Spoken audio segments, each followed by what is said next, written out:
Bon, allons-y. Donc, je me présente. Mon nom est... We will start. My name is Stephan Reichhold. I'm Director General for the Table de concertation des organismes au service des personnes réfugiées et migrantes. So it is for integration in Quebec. I was asked to facilitate this panel with very diverse, geographically diverse presenters and also professionally diverse. It's going to be very interesting. We're going to talk about new modes of immigration in Canada. And we all know that the number of temporary residents has risen a lot in the past years, especially students, temporary workers, asylum seekers, and people who, like Ukrainians, came here with special permissions. So the majority of people who have temporary status here do want to stay in Canada as immigration candidates. A number of transition programs have been created in Canada and in Quebec. And this session, this plenary, is going to talk about the nature of this temporary status and the two-step program. We will look at consequences and how to support temporary immigrants, those who transition towards permanent residency. So we have Uttara Shoan, who is responsible for, who works for IRCC. Uttara, you have 15 minutes.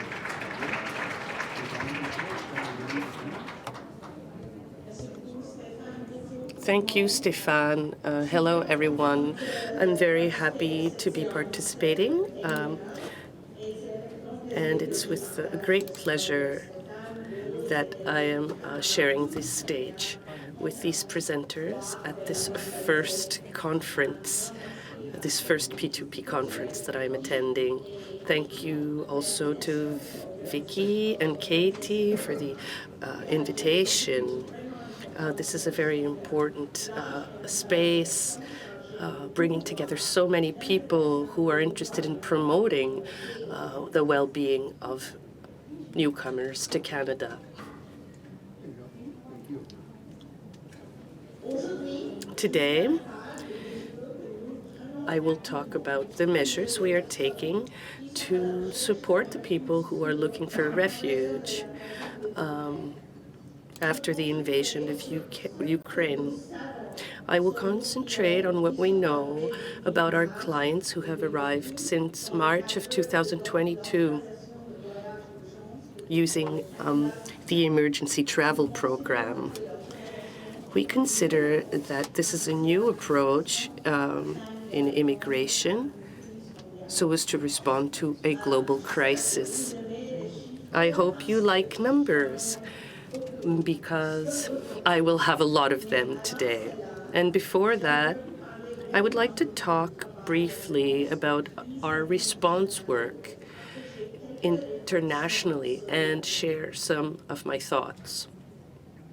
As you know, IRCC has lived through a number of crises and mass arrivals in recent years, including welcoming newcomers from Syria, Afghanistan, and Ukraine. Our immigration responses to these crises have varied. Some recent examples include in 2016-17, as many of you may recall, Canada began a massive effort to resettle Syrian refugees in a 100-day period. To date, over 47,000 Syrians have arrived in Canada and are at various stages of their integration journey. Over the past 2 years, several special immigration measures have been developed for Afghanistan. Just recently, I'm proud to say Canada met its commitment to welcome at least 40,000 vulnerable Afghans since 2021. Most have been resettled as government-assisted refugees, or privately sponsored refugees. We know that the work is not over, and we will continue to support our clients who have active applications. In 2022, SWAT was launched. This is a temporary program leveraging existing visa processes. An end to the war would allow many Ukrainians to return home, and the temporary nature of this program reflects this hoped-for outcome. To date, over 200,000 Ukrainians have arrived in Canada and availed themselves of the supports offered by not only the Government of Canada, but all levels of government, service providers, including many of the organizations represented here today, and civil society. And just last Friday, IRCC opened a new humanitarian pathway aimed at addressing irregular migration in the Americas.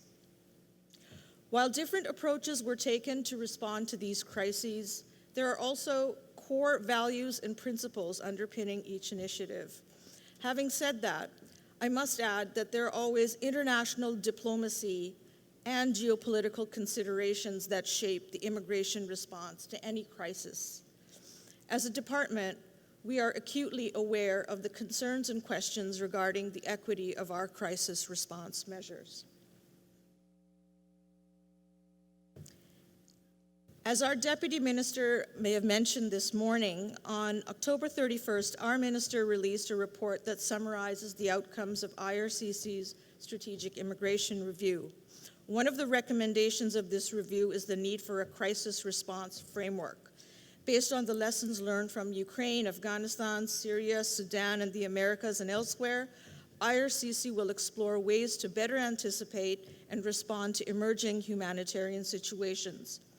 As part of this new framework, we'll be looking closely at our toolkit to ensure that our policies and programs are built in a way that allows us to respond to crises in a transparent, evidence-based, equitable, and sustainable manner. To manage the implications for both federal and provincial and territorial programs, we are considering how we could tailor a suite of supports along the immigration spectrum to support future crises movements. We now have new dedicated teams within IRCC which will seek to improve operational readiness and develop a playbook to ensure better coordination internally and with our partners. This work is in a very early stage and will involve engagement with a wide array of partners. And so back to Ukraine. Et maintenant, je vais vous en dire plus sur nos mesures. I will talk more about the way we intervened in the context of the Ukrainian crisis. As the statistics show, we had a lot of, we admitted over 200,000 Ukrainians as temporary residents. Last month, IRCC launched a new pathway for Ukrainians who have a family member in Canada. So what do we know so far about Ukrainians who arrived in Canada? In terms of program uptake, over 100,000 Ukrainians have accessed settlement services such as language training, employment, and community connections between April 2022 and July 2023. Nearly 200,000 SWAT holders received payments under the Canada-Ukraine Transitional Assistance Initiative for a total payout of over $533 million. And over 30,000 clients have received federally funded accommodation up to 14 nights between July 2022 and October 2023. In terms of arrivals, on a vu récemment, nous avons constaté. We have seen that people who have visas with this emergency authorization are less numerous than the same period last year. Arrivals represent about 70% of last year. So on this slide, this is really a snapshot of the clients who've arrived in Canada. Between March and December 2022, as part of a rapid evaluation of the program, Data was gathered on 10 aspects to build a general client profile. From an early settlement perspective, we note that over half of SWAT clients are female, nearly 2/3 are between the ages of 20 and 49, and nearly a quarter are younger than 20. So we're really looking at a cohort that's on the younger side. 91% self-declared knowledge of English and 2% French. 3/4 hold a bachelor's degree or above. 88% identified their ethnicity or race as white, and 81% held a work permit, and 4% held a study permit. So as part of that evaluation, we also obtained information regarding the early settlement outcomes of those who had arrived by December 2022. While these results are representative of a point in time, the early outcomes are trending in a positive direction. So as you can see here, 54% are living in Ontario or Alberta, with most living in the GTA, Calgary, and Winnipeg. 71% reported they were renting an apartment or house. Over half accessed at least one IRCC-funded settlement service. 71% are employed, and 82% are employed full-time. Almost all of them, 91%, indicated that they were considering becoming PRs. On this point, I need to make 2 points here. We have heard from survey and settlement experts that this last data point is to be interpreted with some care, given that these are questions of intention. And the nature of the conflict in Ukraine is still evolving. I would also add here that we have anecdotal information regarding return and circular migration of some of these clients, which is not unexpected. We've also heard that there is desire on the part of the government of Ukraine to welcome their citizens back to their country to participate in the rebuilding of their country when the war is over. So the data I just presented is nearly a year old, but we also have some more recent post-arrival data from the results of a different survey conducted in October 2023 in collaboration with our partners at the Operation Ukraine Safe Haven Table. Here's what we learned. The average household size is about 2.6. 68% are between the ages of 18 and 64. 67% are settling in Ontario, Alberta, and BC. 29% have minimal or no knowledge of English. Similar to the earlier data, 79% have integrated into the workforce, and for 82%, it took less than 3 months to find a job. There's also data here on which settlement services were most helpful. So we can see some differences, but also some similarities between the two periods. I think that's quite a lot of statistics there. Je vous ai donc donné beaucoup de statistiques. I gave a lot of statistics. And this is what concludes my talk on the emergency authorizations in Canada and what we know about our clients' trajectories until now. And this helps the IRCC to think about how our programs are functioning and what we want for the future. In upcoming months, we will continue to facilitate entry via this emergency authorization, as well as access to services. We are expecting bigger amounts of arrivals as we reach the end of the special measures in March 2024 and are working with our partners to work towards it. This authorization was a new approach adopted to respond to an international crisis using temporary immigration measures. We will evaluate this and think about lessons learned, as well as how we can respond to future crises. I thank you very much. Parfait, merci beaucoup, Tara. On a gagné Thank you, Utara. We saved 2 minutes, which is a good thing. I did not tell you, but of course you will be able to ask questions at the end of our 4 presentations. And we will now listen to Will Tao, who is specialized in refugee law in Vancouver. His presentation is called Into Thin Air, Rethinking the System for those who do not succeed or choose not to succeed. Will, the floor is yours. 15 minutes. Merci, thank you. I want to first of all thank all the,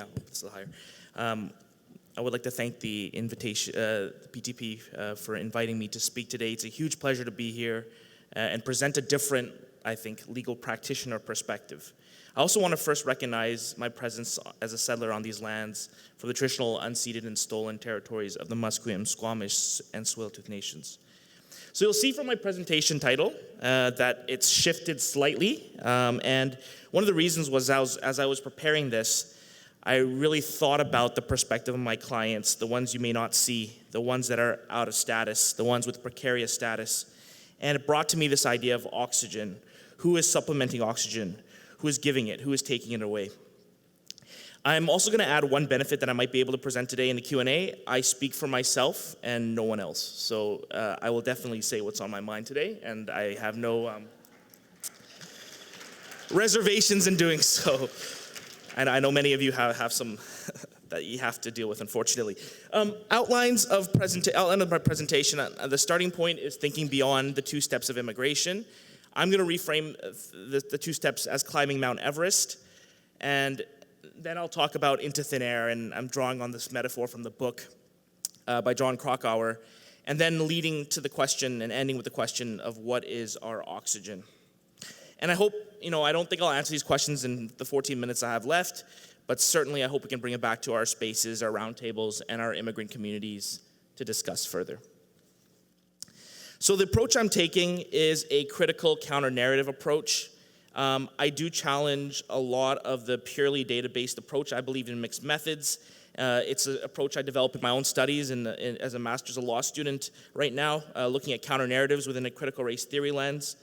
I also did some data work around the COVID-19 pandemic, and I saw this picture of big picture refusal rates apparently rising during COVID, but when I looked into the data further, it was rising for some, or even it was high for some already before the pandemic, and for several from the global north, it actually decreased during the pandemic. So these are stats that often will get missed when we just look at the high-level big picture.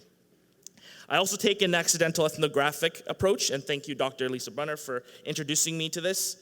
I had an unsettling moment, and I have been having unsettling moments with my clients talking about this narrative that they're facing of too many temporary residents taking up spaces and resources, not enough spaces for permanent residents. And in my attempt, I hope to go through the client experiences and start thinking about it in a different way. And this is the humble attempt. I haven't got to the last stages of coding and recursive consultations, but I will present what I have. And I've left also a bunch of qualifications, as any lawyer has to do.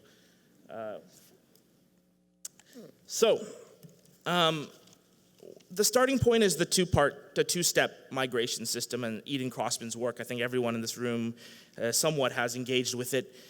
This idea that there are advantages to 2-step migration, there are disadvantages.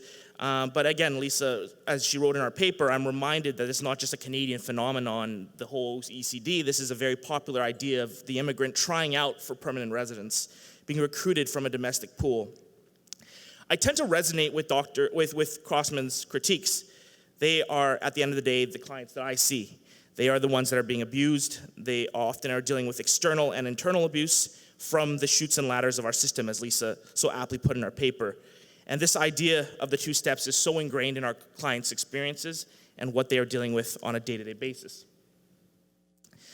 But I see data as having a limited lens for us to understand this. And the data picture is not uncontroversial. We know that there is this triangle funnel. There's not enough, too many temporary residents, not enough permanent resident spaces. This narrative has been shared in the media. I don't doubt that that exists, but there's this causation that's going on right now in the media that's starting to draw pictures on things from, the root of all problems being immigrants that I think really needs to be challenged and interrogated. And frankly, I don't see enough data doing that. I think we're stuck talking again about the big picture, and we don't think about the elements in our data that's not collected or under collected. And I know for many years, and I'm grateful I heard a little bit today that race is starting to be collected as data and as of late. But in terms of race and religion and certain things, these historically were not captured in data. And I think without those, we cannot get that full picture. So what I hope to do, and again, I think one of my big concerns, and it's shown in the graph here, is that we've turned to now public opinion data as a primary driver of immigration policy. And I have some serious concerns about what the public actually knows about immigration and understands about immigration to be able to make such firm commitments to their beliefs and what the government should do. So again, I believe in the benefit of data, but I think data needs to be supplemented by narratives and by storytelling and by our client experiences. Thank you. So my critique from a practice perspective is that the two-step process is an oversimplification, and it doesn't tell the whole story and the issue of the collection of data.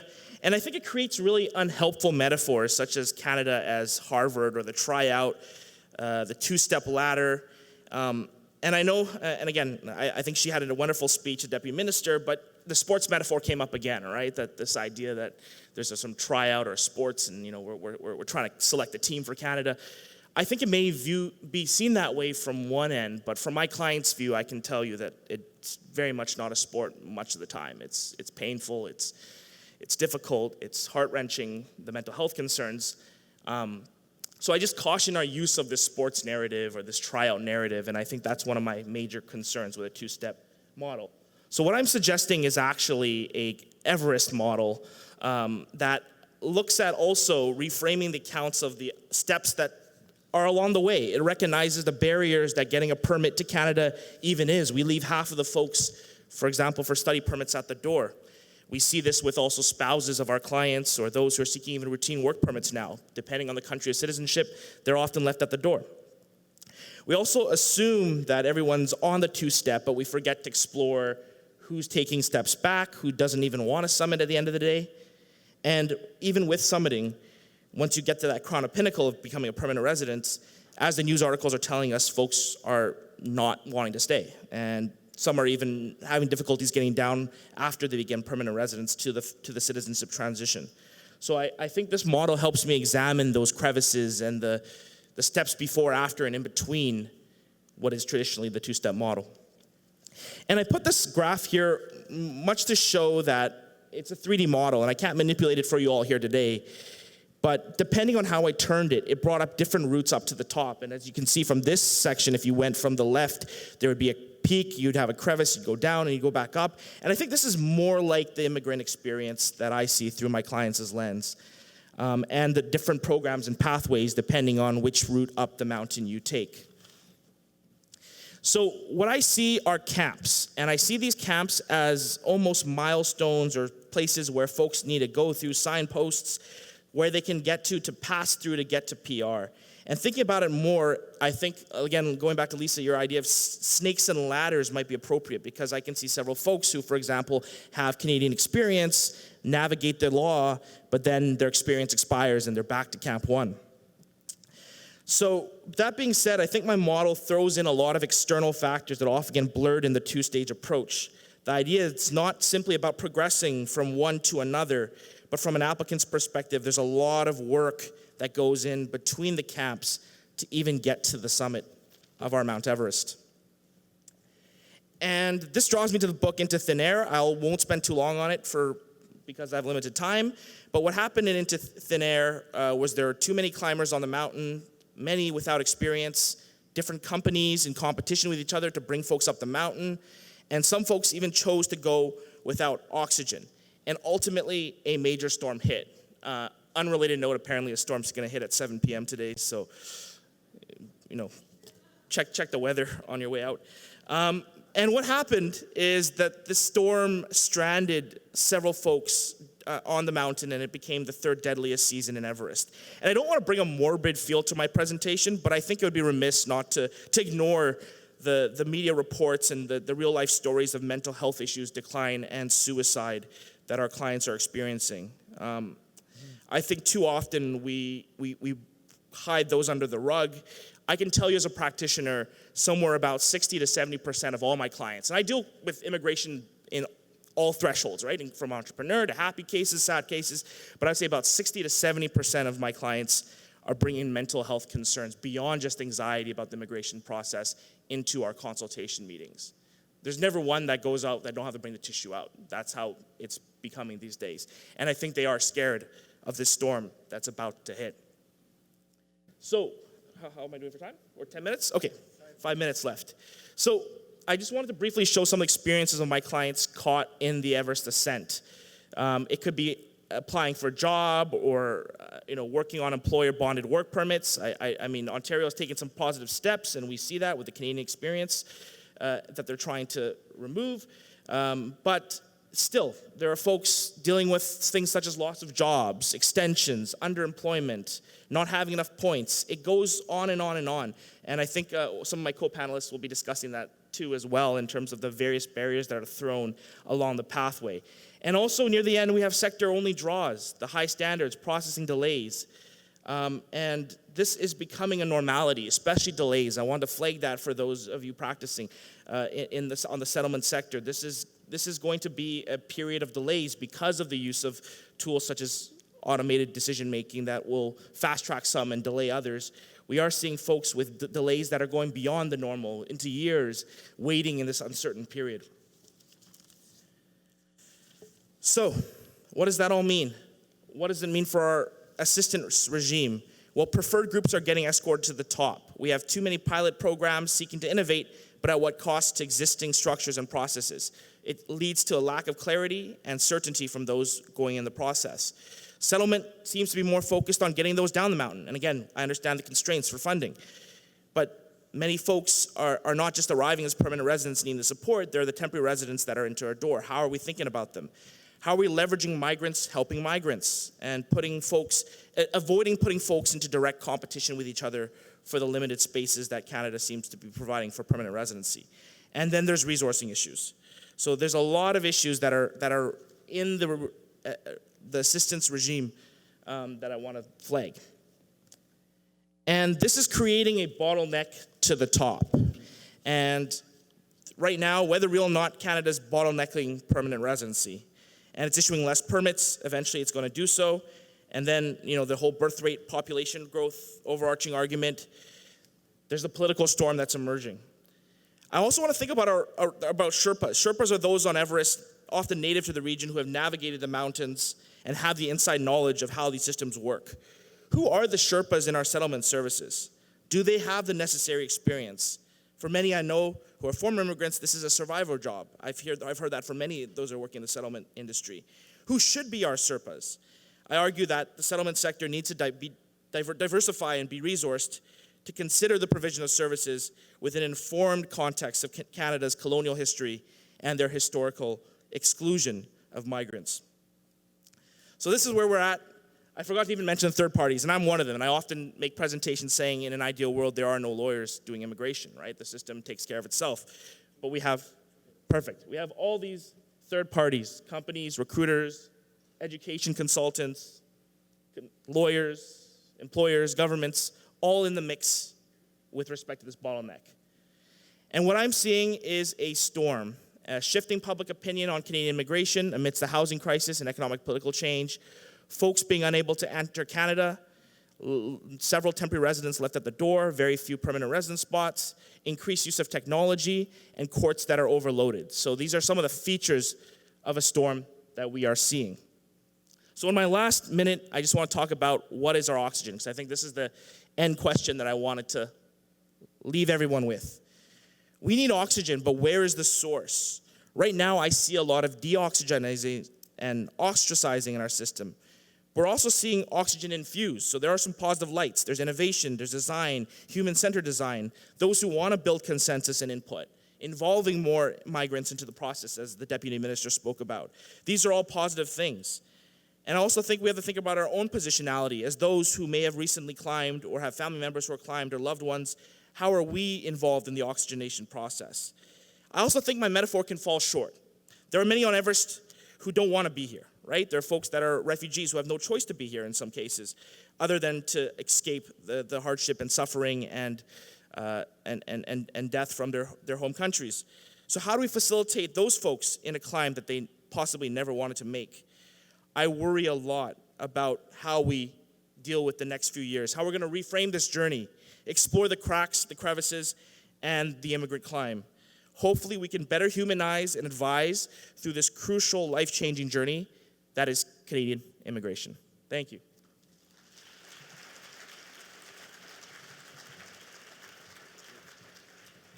Merci beaucoup, Will. Très belle métaphore. Moi, je rajouterais un 5e camp, trouver un logement, en fait. Mais I said I put a 5th camp to find housing. Yeah. Alors, on va poursuivre donc avec Danielle Bélanger, qui est professeure à l'Université de Laval, à Québec, et directrice de la chaire de recherche du Canada sur les dynamiques migratoires mondiales. Et elle va nous parler de la forteresse résidence permanente, l'inclusion difficile des résidents temporaires au Québec. Merci. À toi la parole, Daniel.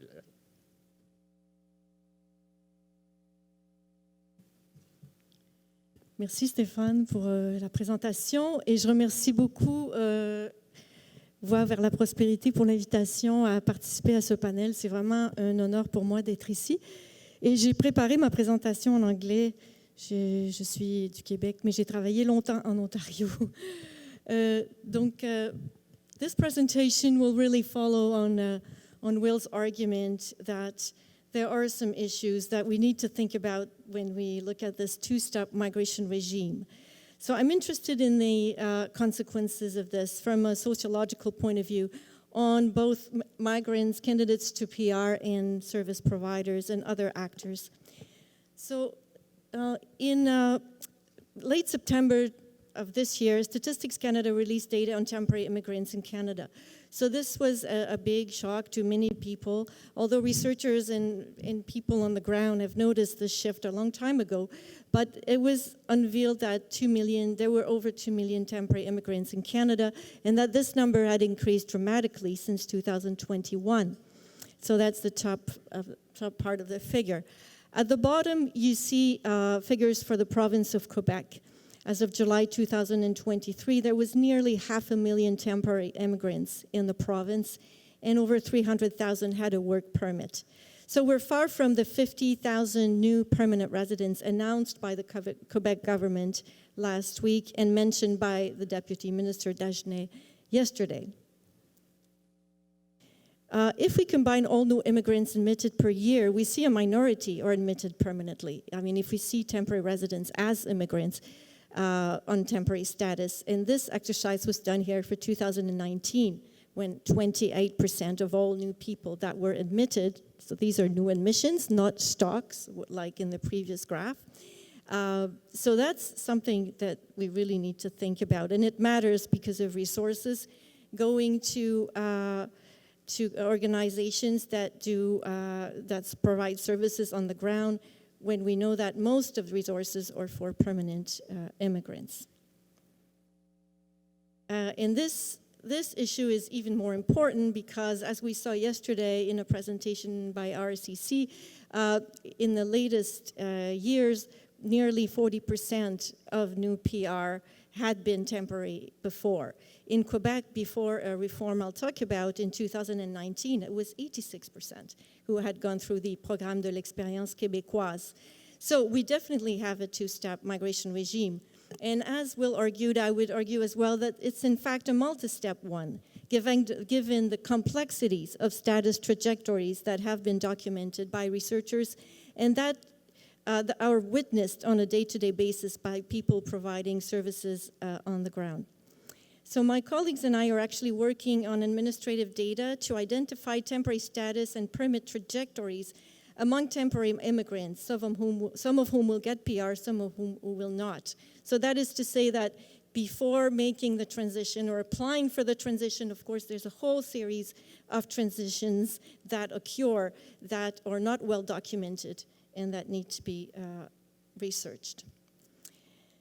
The issue of precarity among temporary residents in the workforce, including those who are asylum seekers, temporary foreign workers, international mobility workers, international students, is well documented qualitatively, especially among those occupying low-wage positions.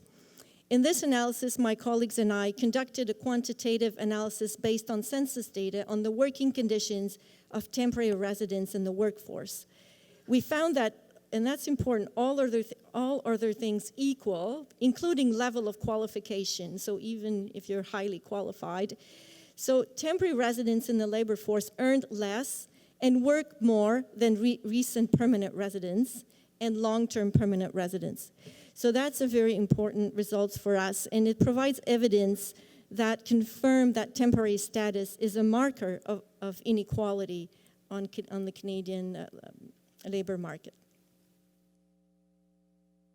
Another page of the story unfolded, particularly in Quebec, unfolded in 2020, when the government of Quebec announced a reform of the program, le Programme de l'Expérience québécoise, a program similar to the Canadian Experience class. The aim was to reduce access to this program to those who studied and worked in Quebec on temporary status. Criteria were stricter, and the trajectory prior to being eligible to apply for PR became longer. This reform met a great deal of opposition, as you can see on this photo published in the media, and we saw temporary immigrants on the streets. To check whether such controversial reform was based on evidence, we analyzed data from the IMDb, the Longitudinal Immigration Database, to compare the labor market outcomes of those who acquired PR through this program and compare them with those who acquired PR through the Canadian Experience program and those who entered Canada as PR directly and without any previous temporary experience. Our results indicated that those who qualified for the Quebec Experience program did extremely well with respect to employment rates and income levels. We could only conclude that the reform was not based on solid evidence. The program was working well in terms of economic integration. Those admitted through the program had excellent results. So since 2020, when the reform was put in place, although there was a great deal of opposition, we noted a sharp decline in the number of graduates from Quebec who apply for PR. The Deputy Minister explained yesterday how the government was launching a new reform of this program, which will be effective this week on the 23rd.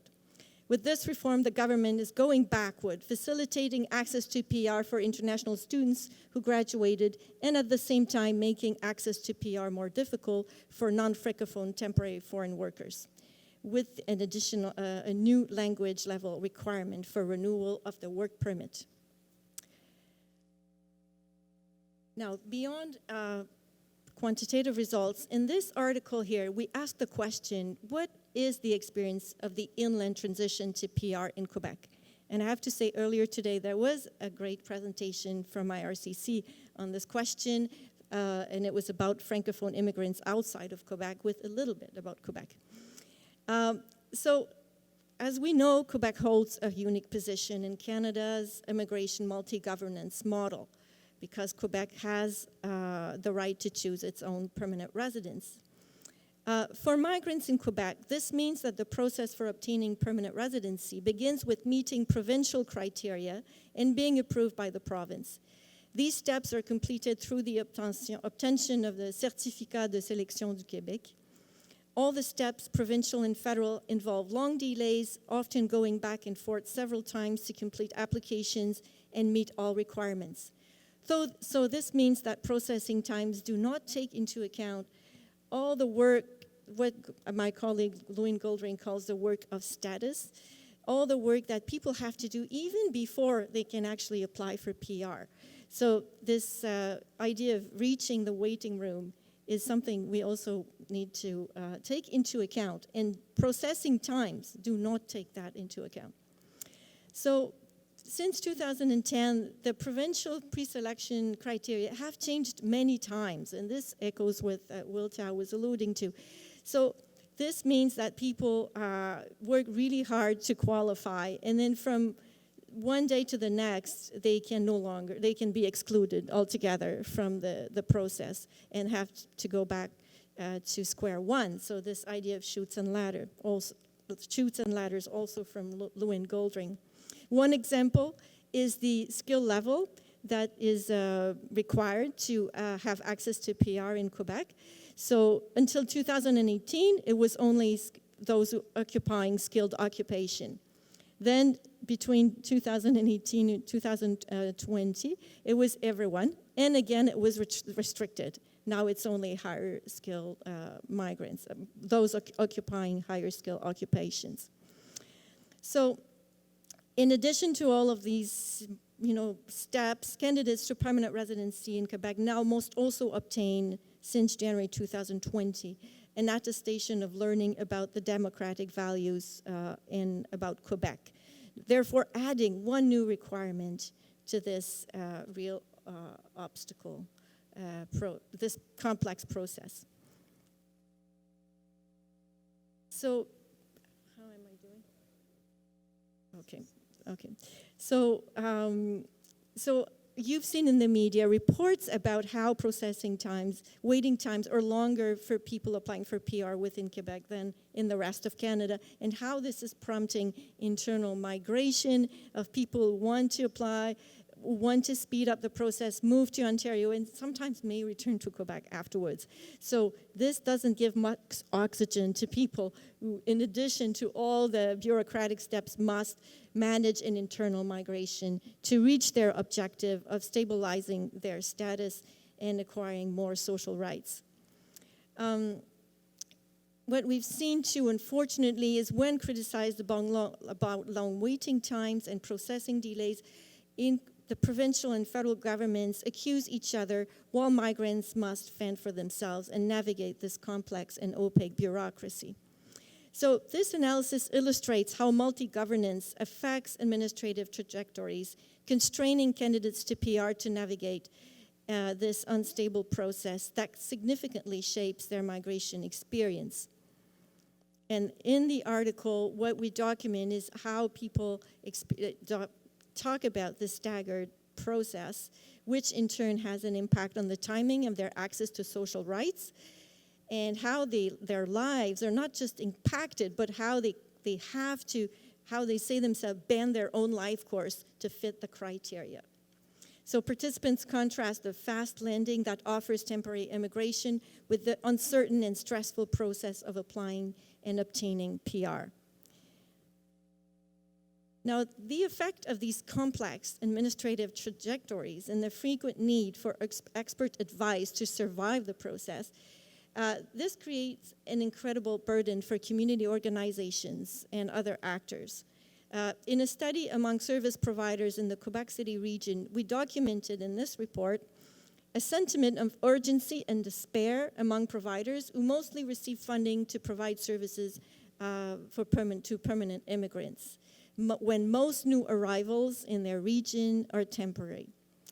So while the Quebec government now offers some funding for service delivery to temporary residents, and language training is included here, it is far from enough compared to the urgent needs.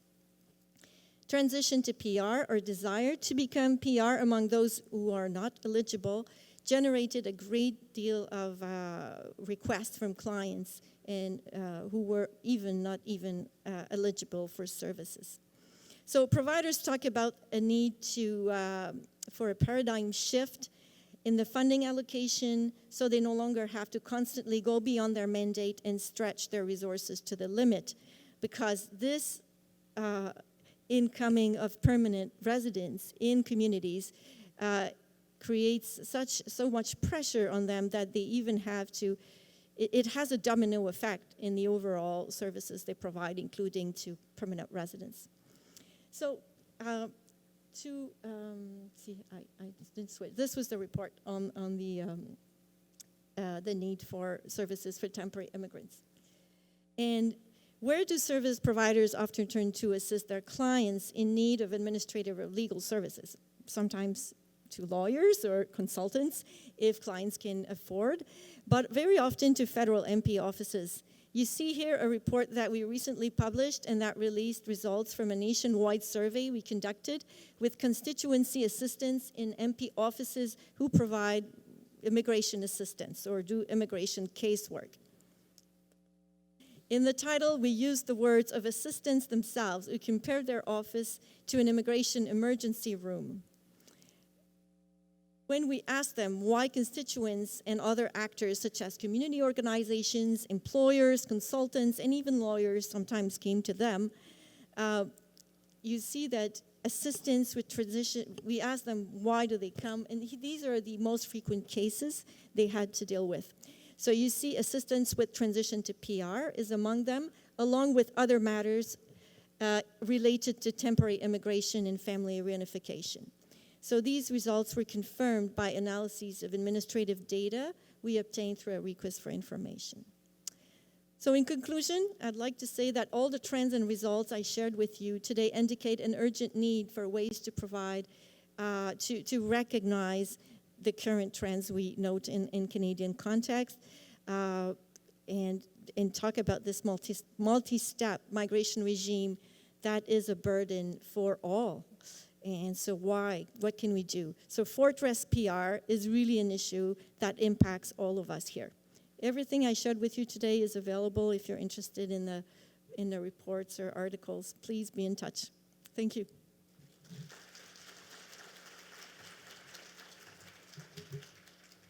Merci beaucoup, Daniel. Thank you very much, Daniel. So we can conclude that even if in Quebec we use another way to reach the Everest, it's as tedious. So we have a fourth presentation from Sonia Kupson. She is the director of the Internationalization Bureau at Memorial University in St. John's. So she will be talking about international student pathways to permanent residence, how to navigate expectations and on-the-ground realities. Thank you, Stephan, and all my colleagues. I've been at Montreal since the late 1990s, and now I'm the Director of Internationalization, and I'm an adjunct professor in the Faculty of Education. I just want to take a moment to acknowledge that the work that I do takes place on unceded territory and the unceded territory and ancestral homelands of the Beothuk, the Mi'kmaq, the Innu, and the Inuit. Memorial is the only university in the province of Newfoundland. I'm not sure if you knew that, but we are the only game in town when it comes to universities, and we do have this special obligation to meet the needs of the province.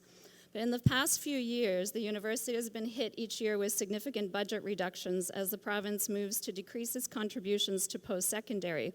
This is a story that's happening nationwide, and it's part of this whole story of why we're involved in international student pathways.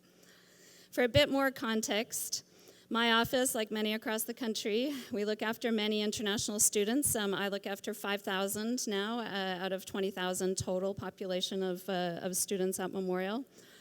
I also send a few hundred students abroad every year to study or to work and do various other aspects of international activities. That is the job of the international office. But I come from the settlement sector, actually. I used to work at the Association for New Canadians many moons ago. And that work has really helped inform me besides being an educator. And so that is the lens from which I have established my office, how I choose to staff the office, the positions that I select, as I work with this sort of shrinking budget context to support these national and provincial goals in a time of massively increasing international enrollment. So today, I'm not going to speak to you about the actual pathways, but instead I'm going to speak to you from my own experience, from my own lens, about the tensions that we face in international offices at universities and colleges across the country, with this need to prepare international students for settlement and retention after they leave the institution. and how do I change the, just the green? Perfect, got it. Just that, so you know, internationalization of higher education, it is an actual field of study. You can do a PhD in international education. So it is a field. And so I wanted to just start to just give you a sense of what is international education, because this tension between international education and then this push for immigration, I think is really important. And it is the tension that I feel. So I'm going to talk about a bit about the rationales for international education, give you a little bit of the history of international education in Canada in case you weren't aware, but I'll gloss over those quickly and then go to the current picture. I'll share some data from the Canadian Bureau for International Education on student expectations, and then really focus on the on-the-ground realities and how we can really balance those rationales within these institutions. So just really quickly, Jane Knight, who is Canadian from OISE, she sort of set the tone for definitions of international education and the rationales. There are other rationales besides these four of academic, economic, political, and sociocultural, but many of those other rationales can actually find a home under these sort of overarching umbrellas. So our job is obviously in an institution primarily academic. So when we do internationalization, we should be thinking about how we're using it to enhance the teaching and our research, to enhance the understanding of the international dimensions of knowledge, etc. We should also be thinking about it in terms of the political aspects of the university or the college, and soft P politics, but strengthening the institutional capacity, awareness of our expertise around the world. Rankings are part of that sort of political environment. The sociocultural is the aspect where we send students abroad, where we prepare students to be able to take their place in the world, and hopefully, in the classrooms and things like that, that students are actually interacting with people that are from different places, but we know that, that's really a challenge. And then the economic, and the economic piece, the generating economic growth, increasing revenue, enhancing competitiveness, preparing for the globalizing workforce. This is all where I find like immigration, that piece falls under there. We don't really see a lot when it comes to trickle down to the university and the college sector. We don't really see a lot of the other aspects of international education. We really find the economic imperative is dominating right now. But this is our job. So this is what we do in international education, and this is why we exist as a field, is to accomplish those things. Quickly, international education in Canada started out around the 1950s, mostly through capacity building projects overseas and bringing student experts here who would then be trained and then go back to their country. I think it was in around 1950s that the first office for support for foreign students, as it was called at that time, was established at the University of Toronto.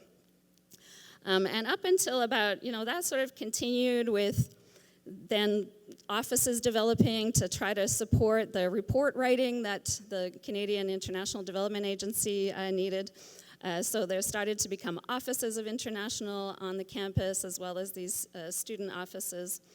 And then by the 1990s, began to see like sort of more organizing of international education. And Knight wrote a monograph that detailed a broad scope of activities, which we see pretty much the same today. And most institutions then began to have this sort of central coordinating body called an international office or a global engagement office or whatever you call it now. Those started in around the 1990s and 2000s. We started to see differential fees. And then our very first international education strategy came out in 2014 with a huge focus on marketing and branding. So again, we had been part of those discussions. We had hoped that we would see sort of a balance between sociocultural and economic within that strategy, but we did not. We saw a real focus on the economics piece. And then since then, we've seen continued policy shifts by IRCC, provincial governments focusing on work rights, permanent resident pathways, and we've had a second international strategy, and now we're going into a third. So just to give you a little bit of that sense of of where we've been. So where are we now? So Canada's education brand is huge in the world. With its generous work rights and pathways to immigration, it's succeeded in attracting huge enrollment growth. The changes in governments in other countries that were our competitors, like the US, the UK, and Australia, sort of the more negative policy and practice that was happening, in particular during the pandemic, worked in Canada's favor. Today, we have more than 800,000 international students, and we're headed upwards to 1 million, which is absolutely incredible.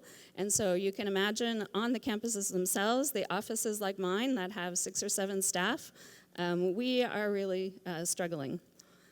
And again, the amount of money that is bringing, international students are bringing into the country, there's some places where it talks about it being more of value than softwood lumber or wheat in Canada. But what do international students expect?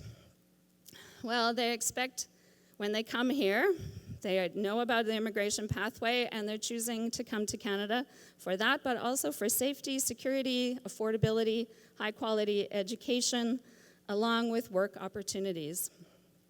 Those are the reasons that international students are choosing to come to us. But what's actually happening on the ground? Well, things are just not working. We were not prepared. We didn't have the housing available. We see all across the country explosion of numbers of international students. We see racism and discrimination across the country. We see international students facing glaring food insecurity. We see them facing huge housing insecurity across the country. So, you know, for people like me, the buck stops with us on the campus. It's my office and all the other offices across the country. It's us that the students come to when they don't have a home. And we didn't recruit them, right? They came, they knew the story, they knew the rhetoric, they had this dream, and they came, and it hasn't met with their reality.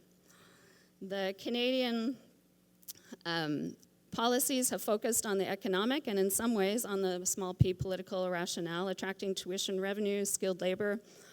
There's great variability with how this plays out too on a given campuses. Policies and funding are really weak when it comes to supporting campus internationalization. In particular, the academic and the sociocultural, you know, like the universities and the colleges need budget to be able to do the usual things that they do. And it's not easy for them to carve off some of that budget to give to the international office, which is the one that's actually trying to settle and support the international students. The provincial governments who actually oversee and are responsible for education have tacitly permitted this international student enrollment to grow because it helps their own contributions to education as well. They can decrease it. IRCC study permit regulations continue to tell students that they only need $10,000 to live in Canada. You know, like that's the amount that the student has to show, so that's the amount that they do show. So if we tell them it's $20,000, they're not going to listen to us, they're going to listen to the gatekeeper. So that's a real mismatch. And we know that international students are vulnerable youth. They're arriving often with no family or conversely with a spouse and children, and aren't bringing with them adequate funds for living. Most are likely also to be persons of color and to face discrimination, and that was from some recent work that Alex Usher did, some data analysis. And little attention has been paid to ensuring a match between international student expectations and their lived experience of lack of safety and security due to this racism, housing, food insecurity. And so to reiterate, the funding for settlement of international students comes from the institution itself, right? We don't get funding from anywhere else. And in times of budget cuts, this type of settlement care that we try to do is at real risk. My final slide, I don't have any happy conclusions. I don't want to leave it on a depressing note, so hopefully some of you have some cheerful questions. But how do we balance the rationales? You know, I struggle with this. I did my PhD on this. You know, how do I balance things so that, you know, when the talk is only around economics, how can I get it to change, to talk more about the sociocultural piece that costs? You know, it does cost. It doesn't necessarily contribute to the economy right away, or at least the benefits aren't there immediately. Certainly what I see, a common ethical framework for supporting international students is key amongst us, but we don't really have that, even with some of our umbrella organizations. And I also don't mean the new IRCC trusted institutional framework. That's quite different. It's a set of sort of outcomes and data points that they want us to submit, but it doesn't give us a common ethical approach, or it doesn't tell us, you know, this is how many staff that you need per, you know, 1,000 students. And so how that approach to international students. Professional development, you know, I wish I could have brought my whole team here, because I think they would have really benefited from the rich discussions that we have here, but it costs, and this is the first thing to go when institutions cut budgets. It's like, oh, well, travel is a perk, and it's like, well, not really. Travel is integral to our job. If my staff don't have this opportunity to learn and to network, they won't have that fire, and they won't have that person to reach out to when they have a new problem and they say, oh, I remember I met this person, and they had some ideas. You know, I'm very passionate about professional development, and I think that it's tragic that is the first thing to go when budgets get cut. Improve shared understanding of the importance of that sense of belonging. You know, how do I engage faculty and the domestic students that are in the classroom, as well as employers, to do better? International students spend most of their time in the classroom with faculty and other students, or in the workplace with their employer. They don't hang out with my office. You know, like, we're pretty nice people. We'd have them come in for a cup of tea, but we're not their friends, and there's thousands of them. So they're spending their time in places that are, they're spending their time in places that are not necessarily safe places for them. We need clear, transparent information from IRCC regarding costs of living. I mean, if there's anyone left from IRCC here, I hope that you're listening, and I have submitted that information. We were surveyed by Universities Canada. Pre-arrival communication, in particular for those with coming into professional degrees. How many Masters of Engineering and Masters of Education students that I see and meet in the taxi, they're driving the taxi from the airport, they thought that they could get a PEng or a teaching license with a master's, and of course in Canada you can't. And so that pre-arrival communication of accurate information about immigration, but we can't talk openly about immigration to students. You know, we're told not to, like they're only supposed to be temporary, and yet it's like the hidden elephant in the room that they are coming for immigration. And more engagement from the provincial governments with true international education strategies and not just immigration strategies. And I have to commend the province of Saskatchewan for recently developing an international education strategy that includes a full suite of training and professional development for their whole sector to be on the same page regarding ethical internationalization. So just a few thoughts, and thank you for listening to me today, and thank you to my colleagues for also a set of great presentations, and look forward to your questions. Thank you. Merci beaucoup, Sonia. Thank you very much, Sonia. Before we go to the Q&A, I would like to show you a short video of the sponsor of our panel, which is the Diversity Institute.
Donc, on va passer aux questions. Vous savez que vous... We will now go to questions. You can connect on Slido and send your questions.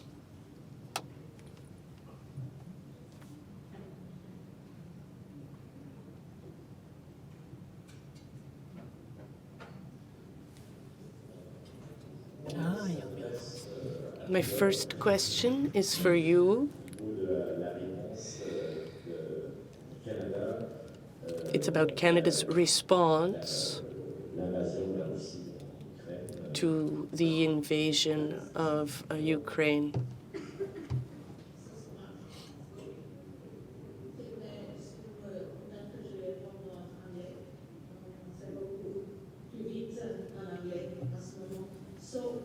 Of course, it's on everybody's mind, and I don't think I can say more than you heard our minister yesterday. And so, you know, decisions about international events of this magnitude are taken by cabinet ministers. It's a whole of government, a whole of Canada response. So at this moment, I think the minister said that our focus has been on supporting Global Affairs Canada in evacuating Canadian citizens and PRs and their families, and ensuring that they have their travel documents to get out of there, and that, you know, government will continue to monitor the situation and see whether what type of response is required and whether an immigration response is required. So I guess I wouldn't add more than what our minister already said to this group. Thanks. Merci. Et une autre question. And another question on international students. Can you read the question, please? I cannot see the question. How can post-secondary institutions better leverage their huge profit, huge, écrit en huge, from international tuition fees to support the students they are welcoming and inviting into their programs? Thanks for that question. Post-secondary institutions could give more funding to their international student support offices, but you have to understand that the international student support offices don't have a lot of clout within the universities when it comes to decision-making on finances. You know, so we can definitely ask for funding, but it doesn't always mean that we're going to get it, and it may go elsewhere. And does go elsewhere. So how can they? Well, it would take the decisions of the finance office to devote more money to that. When does that happen? Usually if there's a crisis, something happening. It doesn't tend to happen when things are very peaceful and going okay. So when we're all working very hard and keeping everything quiet and there's no bouncing into the media of problems, then it's like, well, I guess they're managing okay, right? So yeah, it is part of the budgetary decision-making of the institution, and the offices that support students are fairly lower on the totem pole, I would say, or on that listing of the priorities of what the institution needs. You know, they've got their infrastructure, their labs, their faculty who need salaries, so, you know, there's a lot of people competing for that same funding. Merci beaucoup. Thank you very much. Another question regarding Ukraine and the IRCC ensure equitable response when it comes to crisis. We can see the swift response and the number of Ukrainians who came to Canada, but that the same response and the numbers have not been practiced in other crises. Comment garantissez-vous une réponse équitable d'IRCC? Je pense que c'est votre nouveau mandat à la direction générale, à la nouvelle direction générale. Oui, c'est ça. So thank you very much for the question. It's a very important question. So as I said, these are decisions that are taken by, you know, a whole of government approach and not just immigration. But while responding to international crises, there are often similarities in that people may be fleeing persecution, but the immigration response may differ. So, we've been looking at whether Canada can best help by a temporary or a permanent solution. We look at the neighboring countries, whether neighboring countries have temporary safe harbor or are able to offer durable, long-term durable solutions for resettling. And then we also coordinate with our international partners and consider what they are doing to support. So there's a range of considerations. There's also considerations for in-Canada supports and what that means for settlement services, for provinces and territories, and our settlement service providers. But as I mentioned, we are acutely aware that there are still concerns about our inequitable or, that our responses are not always inequitable. And that is precisely why the recommendation coming out of the Strategic Immigration Review was to do this work, to step back, look at what we did, what did we do for Syria, for Afghanistan, for Ukraine, and see what are the lessons learned? How can we take decisions in a more transparent, evidence-based way and try and ensure that we are addressing equity when we design these responses? Now, as I also said in my remarks, there's always that layer of international diplomacy and geopolitics that comes into play. So I really, really need to underscore that. But I want to assure you that we are taking this very, very seriously, and we will consult and come back to some of the folks in this room on what should that crisis response framework look like. Thank you. Oui, merci beaucoup. Une autre question pour Sonia. Sonia, you mentioned that international students come to your office when they need help, but they come to our settlement agency also. Why isn't there better coordination between schools which receive students and our organization? I think that there can be. Part of it is we are both really, really busy, like hamsters on a wheel all the time, and so setting that time aside to actually meet and strategize. But yeah, there's 5,000 students, so obviously not all of them are coming to my office and not all are going to the settlement agencies, and there's people going to neither and going to the mosque or going to the temple to be able to seek support or from others. But definitely there could be a lot more collaboration, absolutely. And yes? I was going to say, I don't mind to avoid you having to answer the same thing 3 times. I can definitely pitch in from the practitioner's perspective of what we want from data. We definitely want more transparent data. I mean, I think that's with whatever operationalization criteria we have, what are the things that matter and what are the things that we measure? I think Alyssa Blackman writes that in a Defense of Mixed Methods, but we have to think about where are we collecting data and where are we hiding data and where are we not putting data on the table? Why are we hiding data behind walls? Why does it cost so much money to get data? Much of the data that I've had to gather, I've had to pay hundreds of dollars in order to get custom data sets. And even when I get those, I have to go back to the data folks at IRCC to be like, are you sure this is correct? What does this mean? And I can't get that explanation. So I think when we talk about data-based decision-making, it has to start with putting the data. I understand that people can take advantage of data. Their data has, there are consequences of data too that have to be safeguarded. But generally, we can't just hide behind data-driven decision-making without putting out the data. So that's my perspective. Thank you. Merci. That's more a comment. I think it's not a question, which you see it. Why haven't similar processes been used to the same scale as Ukrainians for countries who are not just predominantly Christian and white? There's a clear difference in process, number, and speed of process. So there's a question, more technical question on data for asylum seeker.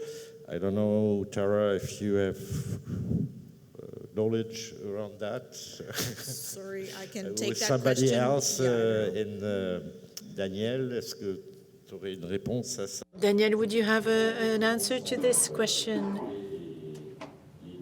How data is collected from asylum seekers?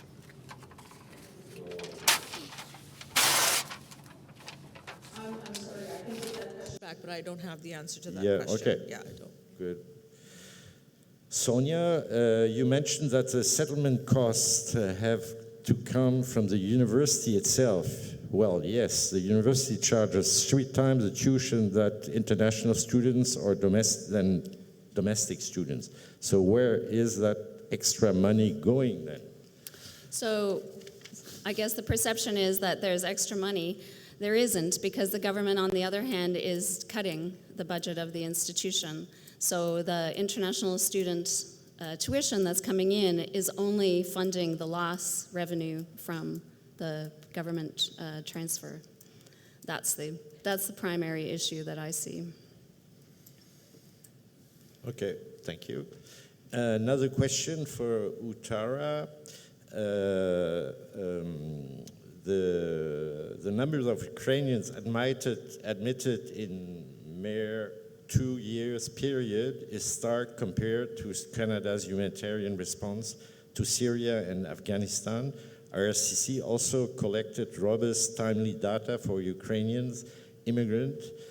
What do we make of this humanitarian but inequitable response? So I would just sort of reiterate my response from we recognize this, and we're going to take lessons learned from this, step back and look at all of the experiences that we lived through, and develop a framework that seeks to improve the equity concerns here. For example, should we, moving forward, is temporary the best pathway? Is permanent better? Should we cap the intake?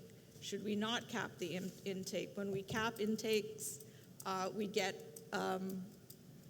questions and concerns, and when we have unlimited intake, we also get questions and concerns. So there's a real need to balance all of these considerations. Thank you. Okay, I think we'll stop the question. So, laissez-moi vous remercier. I would like to thank you for your presentations. I think it's been very well received. I think people were concentrated despite the fact that it's the end of the day. So thank you, everyone. Thank you to the organizers.